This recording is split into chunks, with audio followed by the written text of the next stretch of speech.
welcome to the Got Ancient Wisdom live stream. We're going to carry on with Total Man, so we're nearly end now. Got 2 more chapters, well, 1 more chapter and a conclusion. So we're going to do chapter 14 this evening, and then probably that will last for a couple of weeks actually, 'cause it's quite a big chapter, and then on to the end of chapter 14 next week, and then the conclusion, and then I don't know what to do after that. I'm gonna start reading Personality and Evolution as well, the second book, but I don't know whether to start reading Personality and Evolution straight away, or whether to try and, I would like to try and sort of get someone in to talk, some guests or something, just to try and get some conversations going about Stan's work with some people. So if you've got any ideas of anyone you think that might be a good chat to have, then let me know. Because I've got a few people I can think of, but they'll probably be better off once we've laid the groundwork of something like the paranormal, or Guardians of the Ancient Wisdom,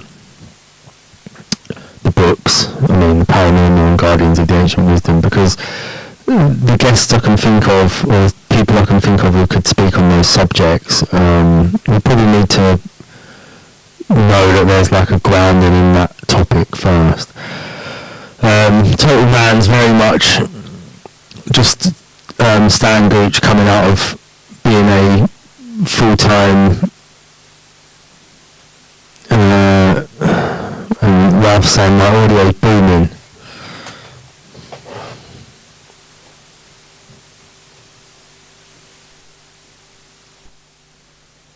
Any better? Is that better?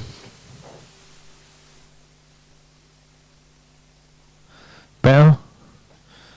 Worse? Same? Better, worse, same? Has someone changed something in the studio? Hope not.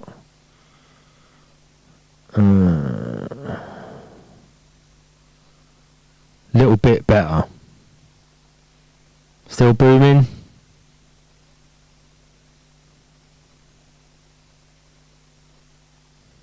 It's weird. Nothing's changed. Better now. Okay, stay with that. Yeah, that's weird, because there is other podcasts that use this studio, and I did notice the same thing with theirs actually. That it was everything was a bit loud. Yeah, I don't really know what's going on there. Anyway, as I was saying, thanks for that, Ralph. As I was saying, Total Man is is much more Gooch coming out of full-time psychology, and so it's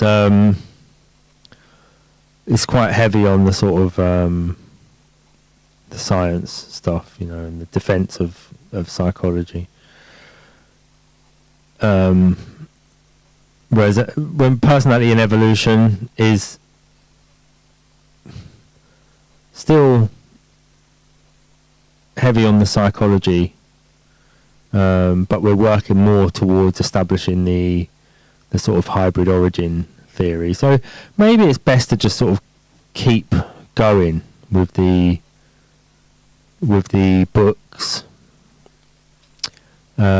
If I can fit a guest in, maybe do something like that.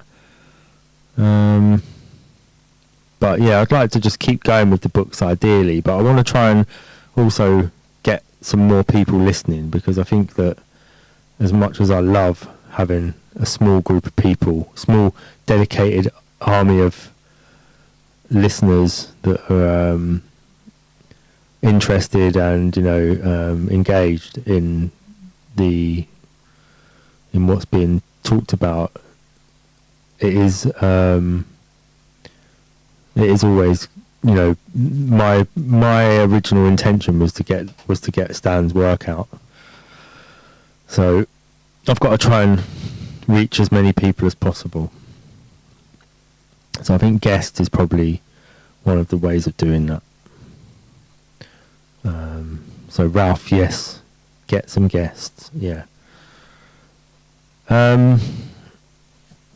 So we're going to carry on with the rest we're into part 6 now, which is evolutionary prospect, the 3-dimensional personality.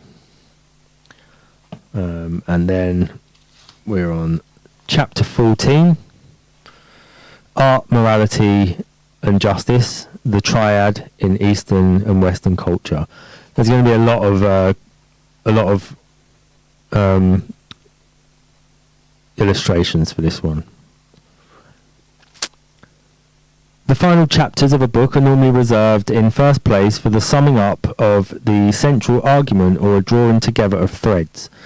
Or such a chapter may contain suggestions for the further development of the main theme in relation to broader issues and future developments. The present book is untypical, at least in that the major part of this chapter is devoted to broaching a further topic. Some attempt certainly is made at a summing up, but the nature of the new topic itself largely rules out that possibility. As for the relating of the central theme to broader issues, hopefully this book has been concerned with little else throughout. We turn essentially to a consideration of System C. How can it be that there is a third major system within the personality, or rather, how has one been able to avoid discussing it until now? This is not such a feat as it seems. Nearly every psychological or religious, political, philosophical or whatever theory manages to sound most of the time as if it were speaking of the totality of human experience. It is partly a matter of skillful window dressing, the effect of blind spots and so on. In connection with the proposed System C, we shall be considering, amongst other topics, art, morality, justice, and, not least, humour. First, however, the a priori justification for the existence of this new system, the theoretical considerations which demand, or at least allow of, its existence. On the purely conceptual level, one could propose that if System A and B exist, as claimed, within the one individual, they could, taken together, be described as a position or phenomenon C. The manner in which the two interact might then perhaps already be grounds for speaking of a System C. Diagrammatically, this equation is...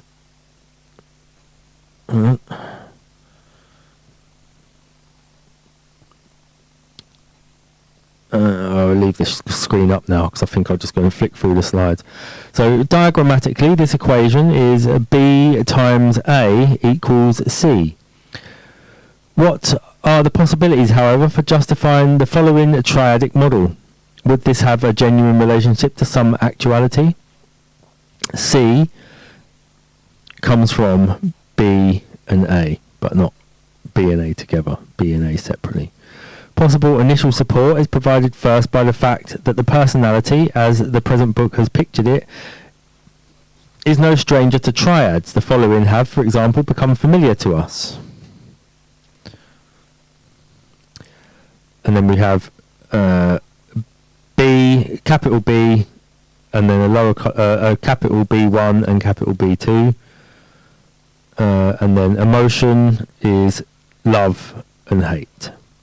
However, let us for the moment cast our eyes further afield and ask what triads are in general use in fields of human activity, which phenomena, if widespread, might begin to look as if supported by some unconsciously perceived basis of personality, such as I believe we find in respect of the cross, the journey, the narrow gate, the old man of the sea, and many other archistructures.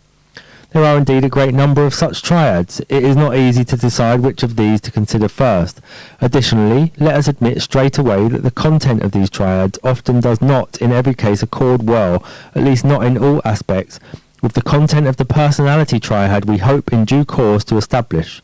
3 of these already widely known triads follow.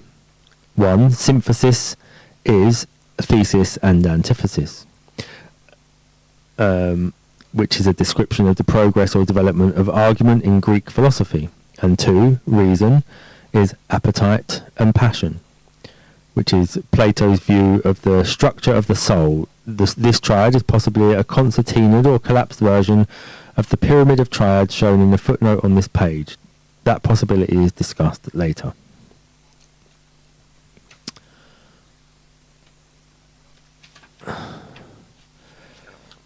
Next page.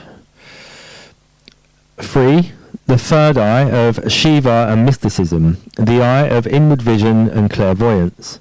Attention should be directed at the uppermost element of the triad in each case, to the qualities of synthesis, reason, and inner vision.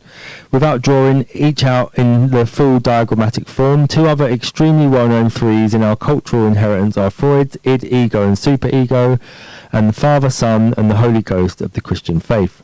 Freud's formulation, as it happens, fits well enough into the schema of B, A, and C, that of Christianity less well.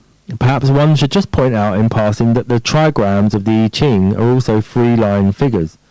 Let us, however, for the moment not pursue the question of existing triads, and propose a few of our own as follows.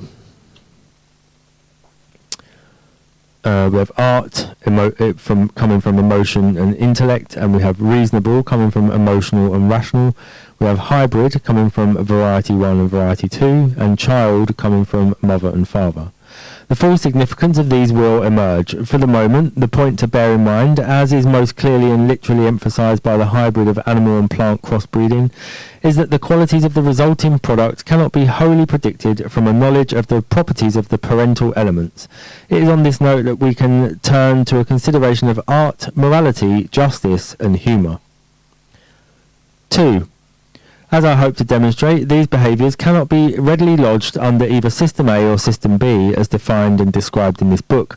Certainly elements of both these systems can be discerned in the phenomena in question. Still other features, however, cannot. Since art has already been discussed elsewhere, we shall begin with this. Art, as we have said, is a marriage of form and content. By form, one means a number of things: the imposition of structure or control, the limiting or setting of boundaries, and also the fixing or capturing of what is otherwise fleeting or transient. By content, one means inspirational content, not information. Though the content of art may happen to convey or include certain factual information, this conveyance or inclusion as such is none of the purpose of art. The point is also not simply that aspects of both the A and B systems are present. It is, first, that both must be present, even though in the various extreme expressions of romantic, classic, abstract or spontaneous art, the admixture of the two may be far from equal. More importantly, the nature of these elements is changed. It is not altogether easy to convey how this is the case. Let us consider time. While a play, for example, confers a finite and definite temporal structure of one kind or another on some part or some view of life, there is no answer to the question, how long is a play? Certainly, one can ask, what interval of measured time elapsed between the first raising and the final lowering of the curtain? Yet, without speaking here of boredom, one of 2 plays of equal objective duration may, subjectively, appear to have occupied a considerably longer time than the other. One might consider, too, the question of repeatability. Surely in this a play resembles a scientific experiment, to which the answer is that it does and does not. It is very debatable whether even a play seen on 2 consecutive nights with the same cast can be said to be the same play on the 2 occasions. One has certainly not the same play when it is performed by a different cast with a different producer. What, however, of a painting? Surely this remains the same on every occasion? To which question one must again reply both yes and no. It is what one brings to the painting, as also to the play, of course, that is always different. We are never the same person twice. One of the features of art with which System A, the intellect, cannot readily cope is the unchanging ability of such works to form new and meaningful relationships with us at every point in our continually changing lives. Art performs many miracles. It captures the uncapturable moment, returns it to us ever and again, always new, makes permanent without fixing, cages without limits, repeats without boredom. Particularly, it captures timelessness, so that the cave paintings of 20,000 years ago are today as immediate and direct in their appeal as they were when they were first created. Would not such achievements seem beyond the scope of either System A or System B alone? Morality is as vast a subject as any discussed in this volume, and cannot therefore be dealt with in any but the most general terms. However, it seems to me that any conception of morality must be somewhere based on a freedom of choice, the free choice between two or more alternatives. Since how could a man compelled to perform an action by powers greater than his power of resistance be considered to be acting immorally? In another context, a person suffering from, for example, kleptomania is clearly, to use the legal phrase, in a state of diminished responsibility. Indeed, the establishment of diminished responsibility by reason of a psychiatric condition is now an accepted, albeit sometimes reluctantly accepted, basis for a defence plea in English courts. Here it is recognised that a man suffering, say, from paranoid delusions is from an internal point of view in much the same position as is, from an external point of view, a young child forced to steal by his father. Both of these individuals are not free to choose, but are possessed by some force, inner or outer, greater than their resistance to it. With the use of the word possession, one is now able to link the present discussion with our considerations in Chapter 1. We have in fact been discussing no other subject throughout the whole of the book. The possessed man is not a free man, and is not at that point immoral because he is not and cannot be held to be responsible for his actions. The immorality of this person may, however, precede the actual state of possession. The crime or immorality can reside in allowing oneself to be possessed in the first place, if prior to that point one was free. All legends and stories connected with any aspect of possession place great and specific emphasis on the crucial nature of the initial point of choice. Thus Faust initially seeks the pact with the devil, and until he actually puts his signature to the pact he remains a free man. The sign-in is a symbolic or stylized representation of the actual choice point. So the afterwards helpless victim must first invite the vampires across the threshold. So the willful sister in Goblin Market chooses to eat of the goblin fruit, and thus Eve and then Adam, long before her, chose to do the same. Until they ate of the fruit, they were free. Here, in the Genesis story, one sees the paramount importance accorded by Christianity to the moment of temptation. And so it is, too, with Dr. Jekyll and with all the magicians, characters and situations examined in the earlier part of this book. He who touches pitch shall be defiled, but he does not have to touch it in the first place. What does experimental psychology have to say on these matters? It is probably not selling the experimental psychologist short to say that he views this whole problem as one of conflicting reinforcement schedules. Not that he is overmuch concerned with morality as such, but he is extremely interested in situations where choice is made between alternative courses of action and the parameters which favour or predetermine the emergence of a particular choice over others. It can and has been repeatedly shown that a naive rat, meaning a rat not previously the subject of experiment or other experiences unknown to the experimenter, will make whatever choice he has been conditioned to make by the schedules of rewards and failures provided by the experimenter, in terms of such variabilities as the frequency, recency and total volume of reward, or, less straightforwardly, of punishment. A rat who finds food behind a trapdoor bearing a cross, but never behind a trapdoor marked with a circle, will always, given the choice of two doors, out of a maze or whatever, take the door marked with a cross. The very eagerness or strength with which the rat pushes the door can be predicted, and verified by instruments, from a detailed knowledge of his reinforcement history. One has no wish to challenge these findings as such. They are facts, in that sense meaningful and certainly of great interest. The only question which occurs to one is, why should the rat do anything else? Why should a rat, particularly a hungry rat, bother to do anything else? What occurs when he is bothered? It looks, in fact, as if we shall see It looks, in fact, as we shall see, as if the laws of conditioning operate only in a psychologically, as it were, clinically sterile situation, that is, when all other things are equal. One can say that the findings of conditioning are the laws of the robot organism, perhaps even of the possessed organism, to the point which, and on the occasion when, he does not resist his conditioning, in practice something like 100% of the time, the rat's behaviour follows the rather precise lines demonstrated. Digressing very slightly, one feels strongly that the error of applying the findings of such conditioning studies as these to human beings lies in ignoring the question of what happens when the conditioning is resisted, lies in the denial of the fact that there can be any resistance, except in terms of another conflicting reinforcement schedule. To be fair, the psychologist is not simplex on these points.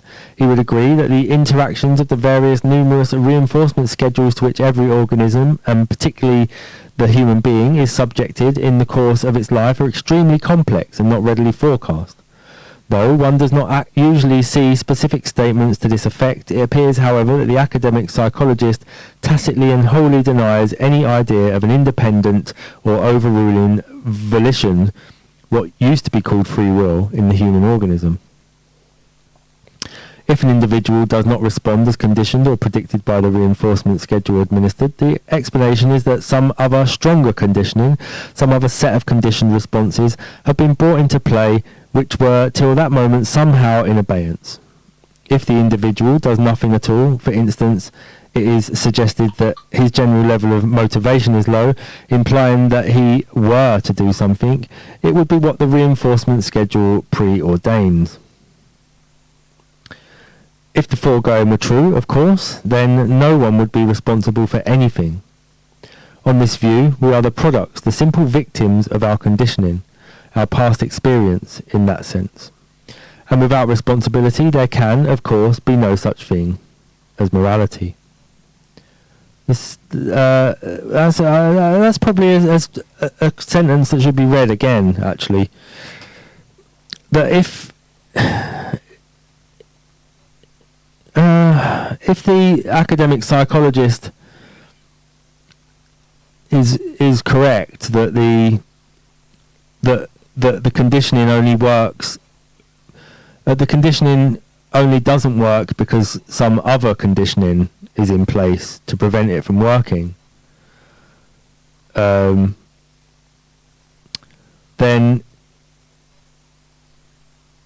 that would imply that there's no free will. So the sentence that I'm going to read again was, if the foregoing were true, of course, then no one would be responsible for anything. On this view, we are the products, the simple victims of our conditioning, our past experience in that sense. And without responsibility, there can, of course, be no such thing as morality. So, if we're not responsible for any of our behaviours, as the current left would have it, that we are all a product of our environment, of things that have happened to us. So then that would mean that because we're not responsible for the things that have happened to us, then you can't have morality. Which is what that's the state we're in now. We live in a world where excuses are made for everybody, and so as a result there is no morality. Even the observed behaviour of the experimental rat, however, calls this view and the allegedly solely dominant role of the conditioning process into question. The following brief considerations must, unfortunately, constitute the whole of the attack we have space in which to mount on the conditionist position. If the rat is presented with a choice situation where failure is painful and or where the execution of the choice made requires a considerable effort, perhaps even a degree of danger, rather unusual response behaviours are observed.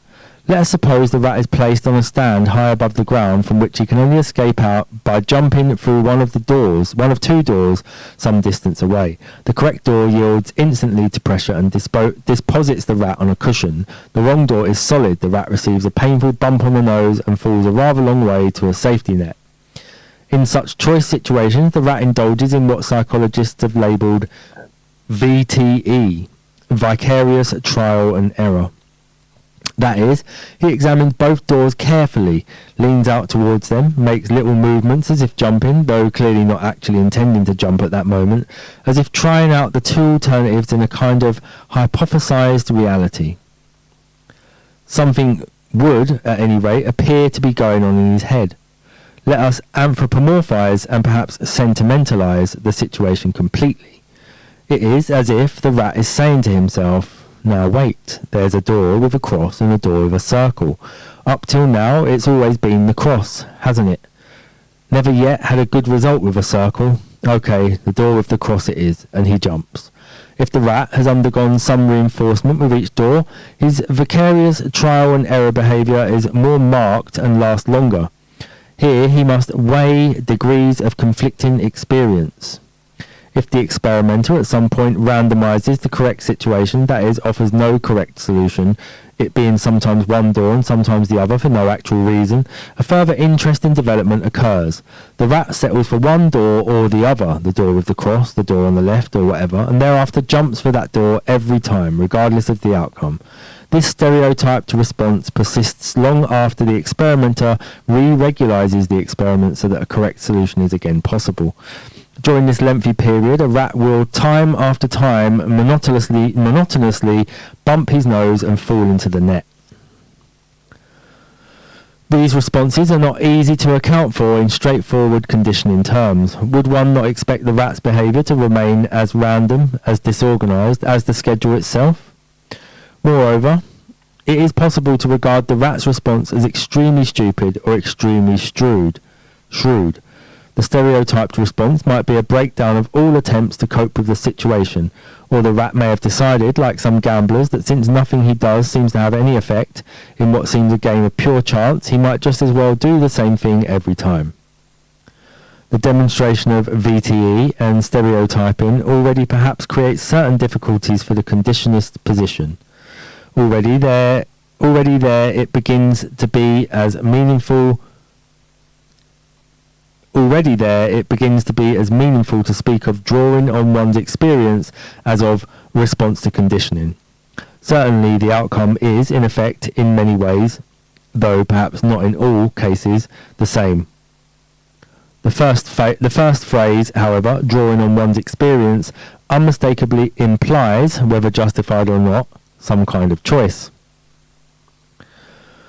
The difficulty of challenging the strict conditionist position at the level of animal experiment lies in persuading the organism to act against its conditioning, and by means other than introducing or postulating another reinforcement schedule.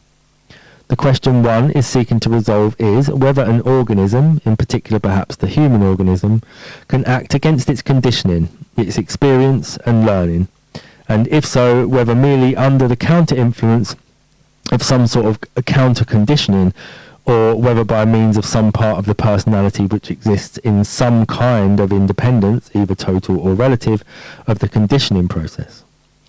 As it happens, evidence for this postulate exists, and as it happens, the evidence is actually from experimental sources.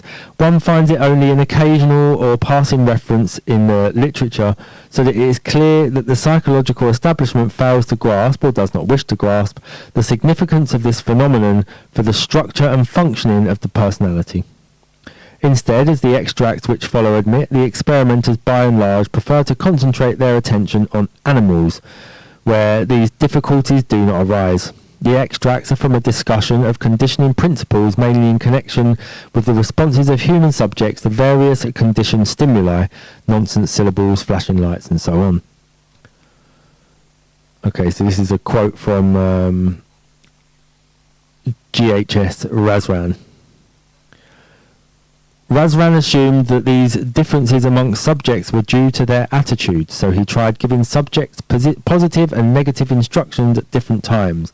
For example, he told them to try to associate the nonsense syllable with eating pretzels. He usually got positive results, but if he told them to avoid forming the association, zero or negative conditioning was apt to result. Razvan explained his results by assuming that a conditioned response in adults is dependent on two factors. The first factor is the one that operates in animals and is the one to which the laws of conditioning apply directly. The second factor develops in the child around the age of 3 to 5 and obscures the functioning of the first factor. The ultimate explanation of this second system may be in terms of principles like those of conditioning, but at the descriptive level it has quite different laws. Razvan presented a series of conditioned stimuli during a long eating period, having misinformed the subjects as to the purpose of the experiment. For example, he gave 40 flashes of coloured lights, the conditioned stimulus, during a 2-minute period of eating pretzels, the unconditioned stimulus, having told his subject that he was trying to find out the effects of eye fatigue on digestion. With this technique, none of many subjects, during several hundred total hours of experimentation, gave any sign of thinking he was expected to secrete saliva in response to the light. As a result, the data shows striking confirmation of Pavlov's main behavioural findings in acquisition, extinction, spontaneous recovery, generalization, etc. In considering these results, one is immediately faced with the question as to how attitudes can control a response like salivary secretion, which is involuntary. The attitudinal factor that Razvan demonstrated so clearly probably complicates all studies of the conditioned responses in man. Consider the psychogalvanic or skin reflex. Not only is it involuntary, but most people do not even know they have one. Yet the conditioned psychogalvanic response will often drop out entirely if the experimenter merely says, "Okay, no more shocks. I just want to try the light," the conditioned stimulus, a few more times. If the subject really believes the experimenter and ceases to expect a shock after the light, the psychogalvanic response conditioned to the light drops out almost immediately. And that's from R.S. Woodward and H. Schlossberg, Experimental Psychology. In brief, the foregoing says as follows, that normal human subjects respond to classical conditioning in accordance with Pavlovian laws when they are in a state of unawareness of what is happening or supposed to be happening. When they are aware and negatively instructed or oriented, the conditioned response is not usually established, even when the response is one over which human beings have in fact no conscious control or even know exist. When they are aware and positively instructed or oriented, conditioning usually does take place, again in line with the known laws of classical conditioning. There are many points of great interest in the above extracts.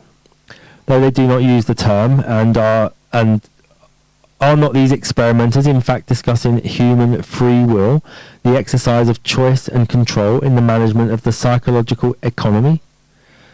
The second factor develops in the child around the age of 3 to 5 and obscures the functioning of the first factor. This statement suggests that up to that age, the child is more or less the helpless victim of whatever, here classical conditioning, he experiences. Thereafter, he apparently begins to be able to exercise some kind of volitional supervision over these processes.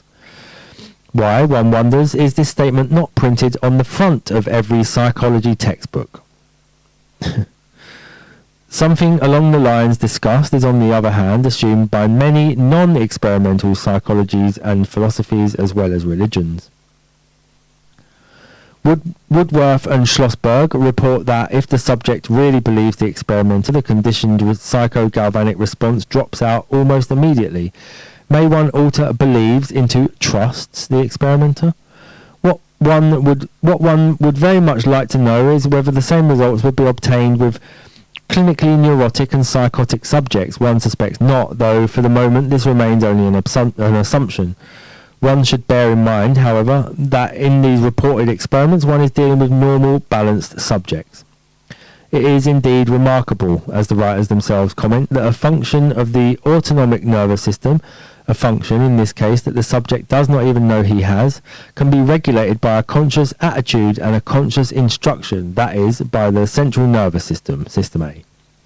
The theme of the present book has, after all, throughout been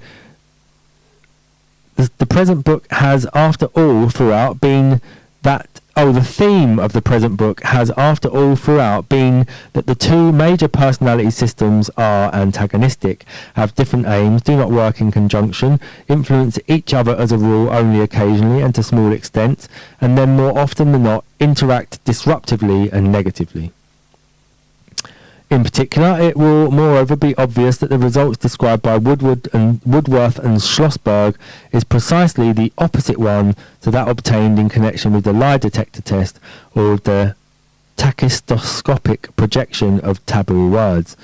In the lie detector, the presentation of words associated with the crime, which operate as conditioned stimuli, produces a psycho-galvanic response, despite the absolute determination of the conscious mind not to allow this to occur. Yet, in the experiments quoted above, the autonomic system readily obliges the merest hint or whim of the conscious personality and allows itself to be switched off. Autonomic functions are outside the direct control and often even the awareness of consciousness, System A, as we know it. Yet here we have clear evidence of such control. Whence and why this sudden miraculous cooperation? In seeking an answer to this question, we now very reluctantly terminate this brief excursion into experimental findings and turn instead first to a consideration of the word balance. Balance, meaning literally two dishes, is used not only of a stable personality but in one of our most important triads, that of justice. The figure of justice does not at first thought appear to be a triad, but on examination is found to be such. The figure holds in her hand a pair of scales in which in Egyptian and other mythologies the souls or hearts of the dead were weighed. Have we got that one there? Yeah. So the outcome of the balance of the two pans is justice, fairness and impartiality. So we have justice and impartiality, and on the left scale, and on the right scale. When one speaks of a balanced personality, does one mean one in which the two parts of the personality are in balance, or is the literal meaning of the word not to be considered? In connection with the mature or adult personality, we use also the following expressions: integrated, level-headed, even-tempered, impartial.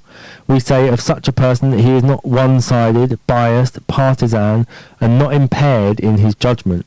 Integrated means literally whole or complete, from Latin integer, which means undiminished, unimpaired, whole or complete.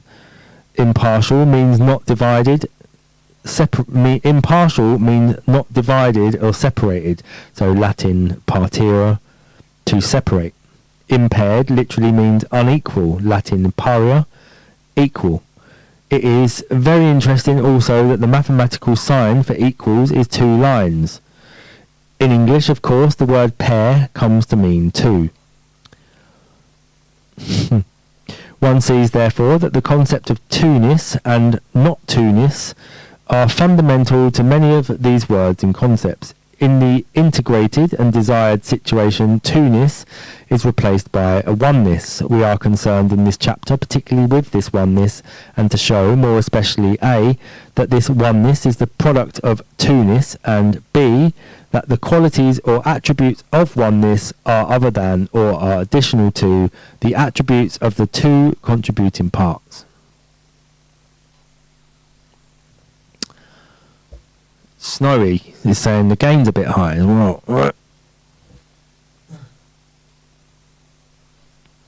Let's try that. Hello, Snowy. Good to have you.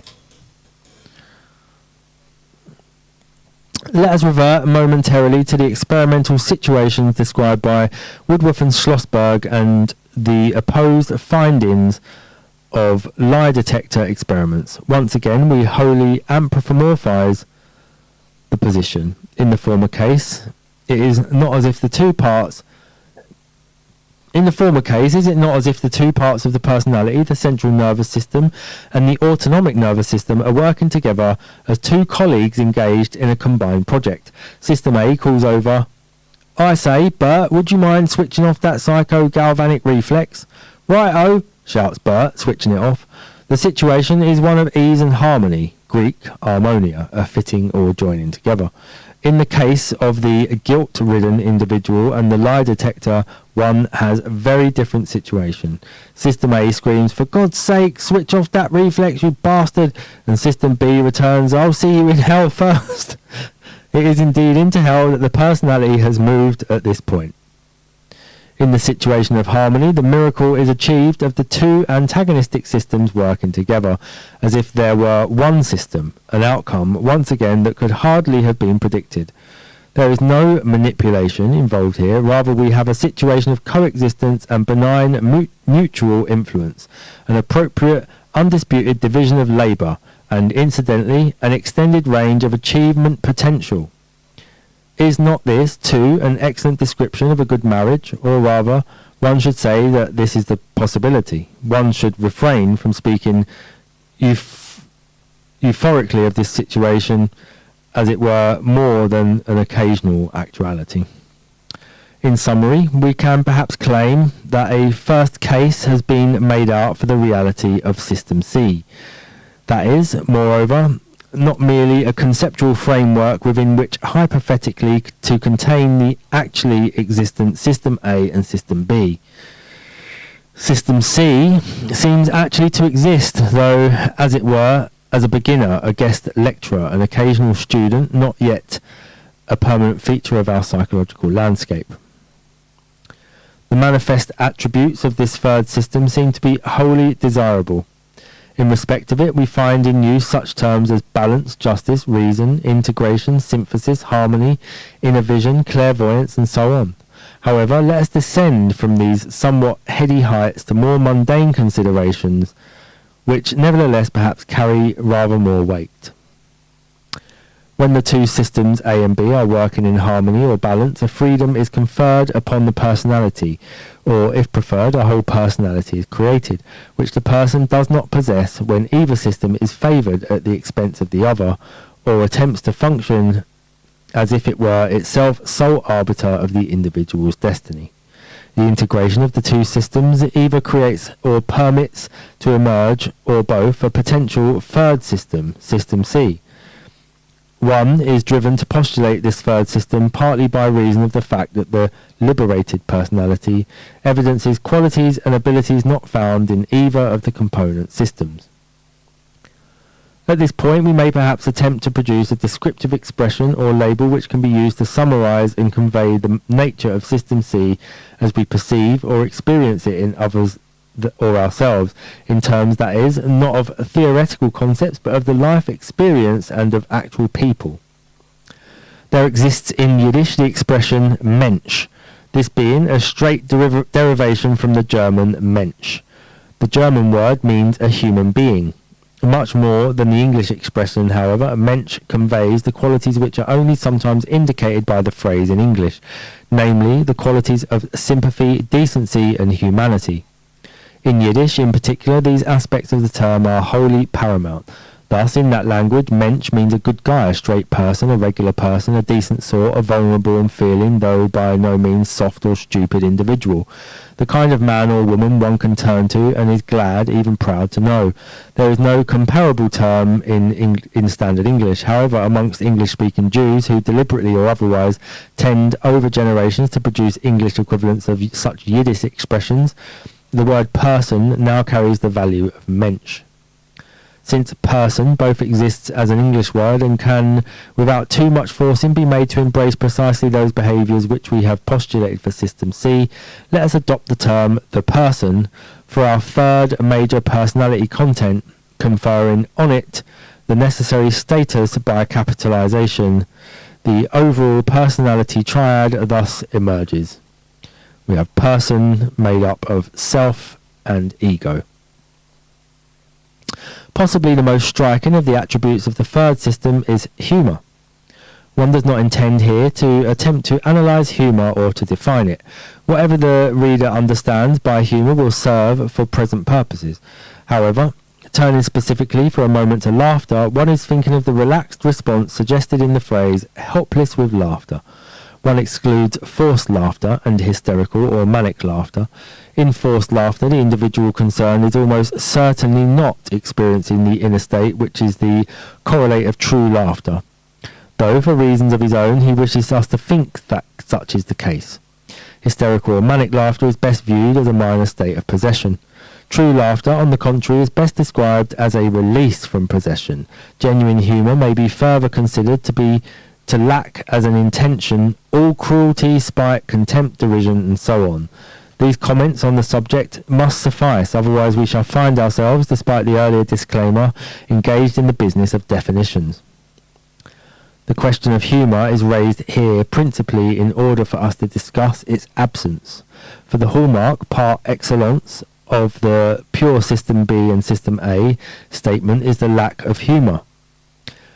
There is not one intentional smile, much less a laugh, in the whole of the Old and New Testaments, the I Ching, of Marx's Capital, of Mein Kampf, of the Conservative Party's manifesto, of any textbook of physics or chemistry, of Woodworth and Schlossberg's experimental psychology, or indeed anywhere except in self-confessedly humorous works. Ignoring for the moment the gross evidence of compartmentalization on view here, let us consider instead the question that most people would certainly voice, namely, why should there be any humour in those books? The question implies that humour would constitute an intrusion in such context, or be out of place, unseemingly and irrelevant. Can we see, however, that this objection arises first from an unquestioned belief in the essential rightness of compartmentalization?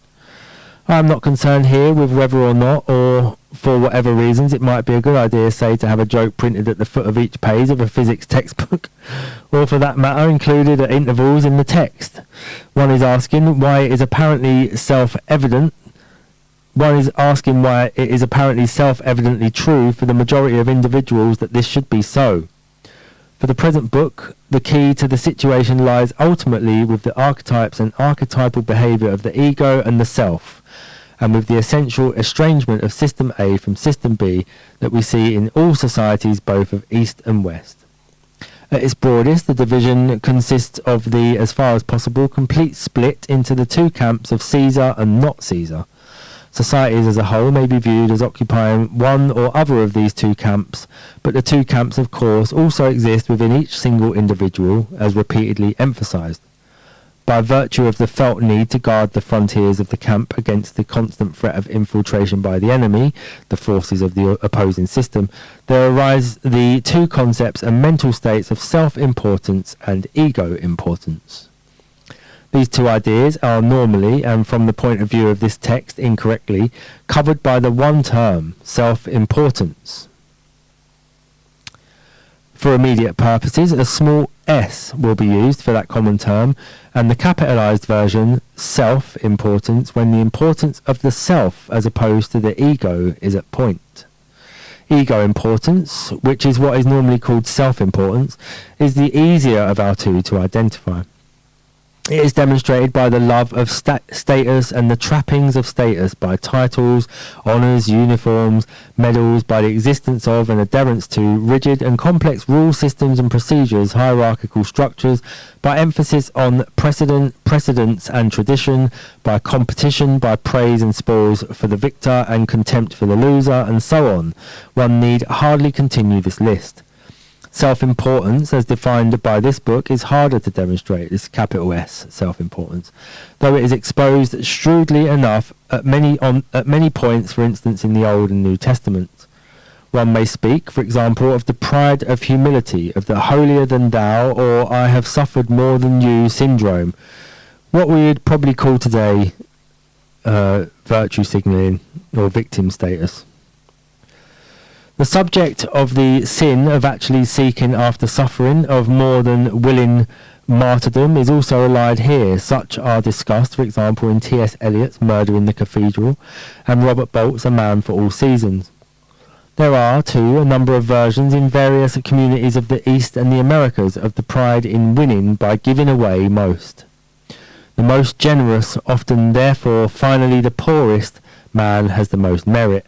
This is perhaps a variant on the inverted snobbery recognised in our culture. Leaving that context altogether, one notes the self-satisfaction which many women but fewer men derive from fecundity, the high production rate of children, which is another instance of the vaunting of the self. Not anymore. Thus, in this short space, it proves, after all, not too difficult to provide instances of capital S self-importance or capital S self-pride. One may now see clearly how equally dangerous the notion or presence of humour is to both self-esteem and ego-esteem. Such essentially vulnerable structures, built as they are on ultimately untenable premises, must at all cost be protected from the corrosive properties of the amused or detached view. These considerations lead naturally to the question of reason and reasonableness. It was earlier suggested that Plato's famous triad of appetite, passion and reason was a collapsed form of the fuller paradigm given in the footnote on page 481. Actually, there are two possibilities. If by reason Plato means rationality or rationalism, then his triad is really something like capital B1, capital B2, capital A. Thus, rationality is capital A, appetite is capital B1, and passion is capital B2. If, however, by reason one understands that which is reasonable, reasonability or reasonableness, one has rather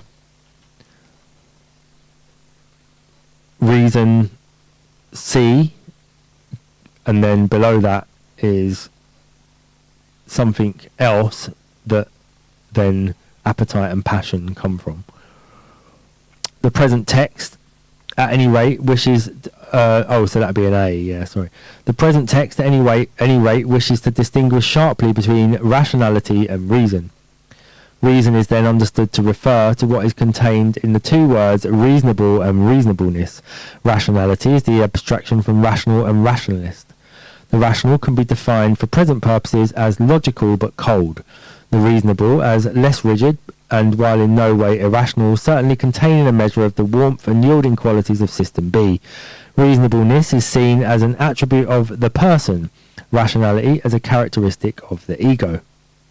Again, however, we are more concerned to discuss the absence rather than the presence of reasonableness. Both System A and System B are notably and characteristically unreasonable. They are extreme and absolute, in political terms, totalitarian. It will not be difficult for the reader to generate examples for himself. Only one is offered of each kind of extreme view from the two systems under discussion, with one other from the third system for comparative purposes. So, System B, the sins of the father shall be visited upon the children to the third and fourth generations. System A, if the peasants have no bread, then let them eat cake. System C, whatever turns you on.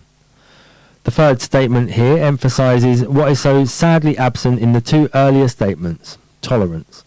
The nature of intolerance is familiar to all of us and need not be discussed here. One may, however, perhaps distinguish between active and passive intolerance. Active intolerance is where an alternative viewpoint or method is so intolerable that the opponents of it are moved to destructive actions to wipe out the abuse and the anathema.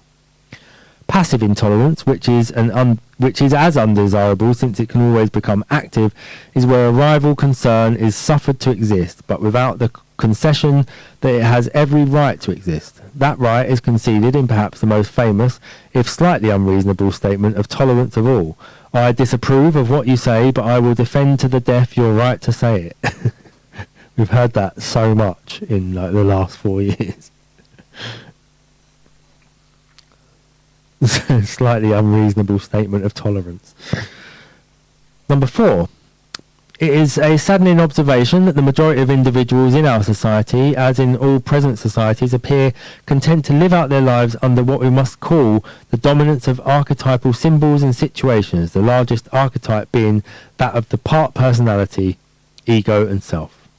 The sadness arises from the fact that all these situations are merely hangovers, an unwelcome legacy left over in fact from the historical past, by which one means the evolutionary history of our species, and no longer essential to our survival in the literal sense they once were. Paradoxically, they are now more likely to prove the agents of our destruction. As long as we tolerate and seek to encourage their continued existence, we are living, as it were, in the past, or as in a prison. As prisoners, we do certainly enjoy the advantages of prison, a kind of security, perhaps even certainly a regularity, and moreover have some timetable of future events. Nothing particularly good is going to happen for us, of course, but neither then is anything particularly bad. This is not actually true. That hope is illusory. Like all prisoners, nevertheless, while avoiding certain of the dangers at large in the world, largely in the present case those highlighted by abnormal psychology, i.e. personal rejection, disorientation, unbelonging, and so on, we forego also our freedom and the hope of the new. In the last decade, we have seen, this is 1972, remember, in the last decade, we have seen a violent movement towards change in the young people of the West, particularly amongst university and college students. Since something of this kind has happened with almost every young generation there ever was, there might seem little to make an issue of in this phenomenon. Again, perhaps on this occasion from the unusually high degree of extremism which has accompanied the rebellion. To myself, as also to other commentators, however, it seems possible that some aspects of this movement do contain the seeds of real change, while the majority of its aspects do not, as we shall see. One could make out a case to show that what these young people are primarily in rebellion against is System A. They are against privilege, the tyranny of status, the law and order of the law books, the dead hand of tradition, the system of formal examinations, uniforms of all kinds, and people in uniform, policemen and soldiers. They demand sexual freedom, equality with their teachers, the abolition of the class structure, of academic methods in teaching and practice, and so forth. We are all now familiar with the items on the list. Already, however, in the items cited, we perceive the dismal truth. The very large majority of these students are intent on breaking away from the archetypes of the ego in order only to place themselves under the directions of the archetypes of the self. In political terms, they are bent on exchanging the chains of the right for the chains of the left. Their very intolerance of their opponents illustrates quite sufficiently that they have not escaped from the A-B pendulum. This holds true not only for the radical students, but for the hippies and all other members and sub-members of the current protest movement. Doing your own thing turns out to mean doing the collective thing. How could it be that if all these people were doing their own thing, that they should all turn out to be doing the same thing? This is too much of a coincidence. I probably don't have to point it out, but obviously it's written in 1972. Now, when Stan was developing his ideas, it was a time of turmoil, and it was a time when lots of new ideas were coming about. But as you can see from what he's just said there, what's happened now was the seeds of it were then. So he's literally just listed off what we've got now. So it wasn't going unnoticed to those who had eyes to see, obviously. Yeah, quite prescient.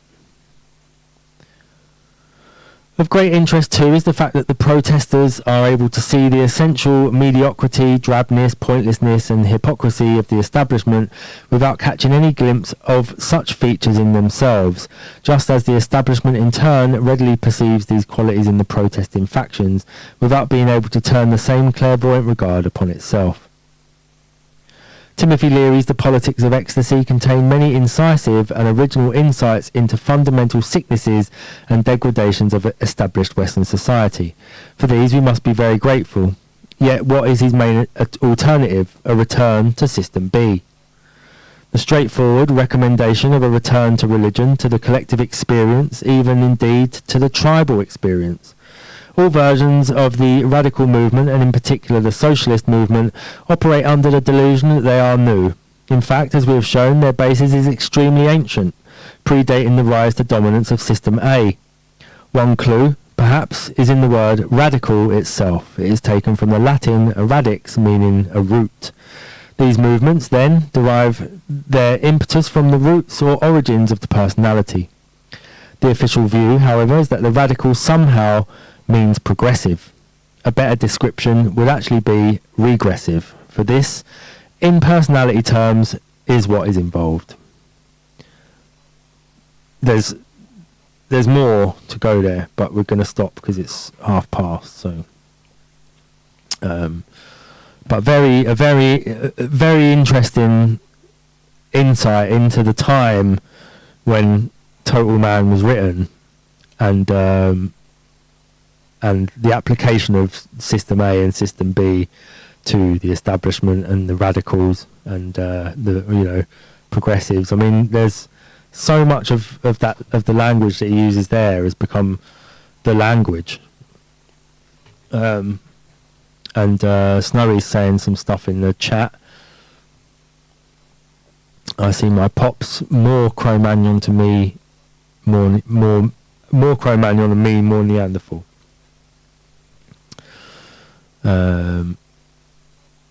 Neanderthals to me had wisdom, but Cro-Magnons had intelligence, in the sense that Cro-Magnons being inside the mind more than reality. Yeah, if you haven't read Total Man, I see you said you're going to purchase Total Man, so then you everything you're saying there is basically what Stan lays down, is that there's two types of knowledge, and that one of those is wisdom, and one of those is sort of a sort of intellectual knowledge, and the other one's a wisdom knowledge, and that they derive ultimately from two different sources.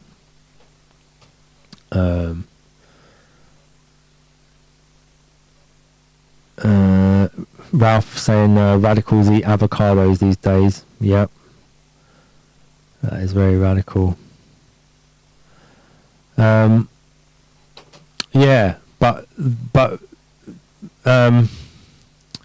what Stan highlights is that we have to be aware that when things change, or when we demand change, one, that we know about ourselves, we understand who we are, and we understand our motivations for wanting change, and that two, we don't just replace one tyranny for the other, and that we should be seeking some sort of balanced outcome.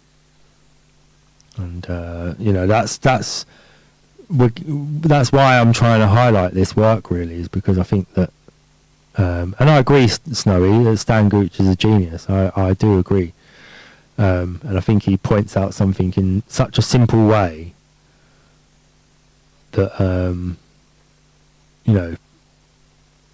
that it's something that people would have to get their head round, obviously, but once you do, it becomes, as a model, it does work as a way of viewing the world, and that having this pendulum swinging from one tyranny to the next